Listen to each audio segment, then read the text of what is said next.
இது வந்து கடலை அரைச்சி இங்கே பாருங்க. இது கூட வந்து மல்லித்தூள் வீட்டில் அரைச்சி வச்சுருக்கோம், அதுவும் நான் சேர்த்துக்கிட்டேன். இது வந்து நம்ம கடலை நுணுக்கி வச்சுக்கணும். அது நெக்ஸ்ட்டு வந்து நல்லா கொதிச்சுட்டு இப்போ அடுத்தது வந்து கறி மசாலா கொஞ்சம் போடுறேன். கூட தேங்காய் போடுறேன்.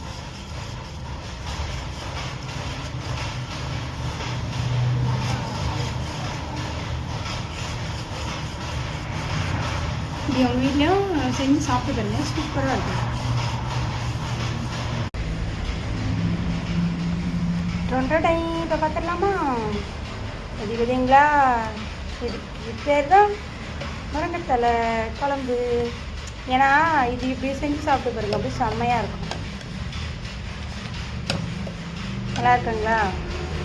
அவ்வளோதான், கொதிச்சதும் ஆஃப் பண்ணிட்டு வடித்து வச்ச சாப்பாடை போட்டு நீங்கள் சாப்பிடுங்க.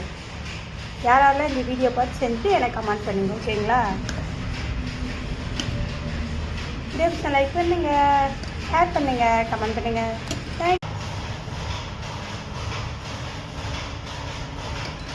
சூப்பராக இருக்குங்க. நீங்களும் இந்த மாதிரி உங்கள் வீட்டில் பண்ணி சாப்பிட்டு எனக்கு சொன்னீங்க. என்ன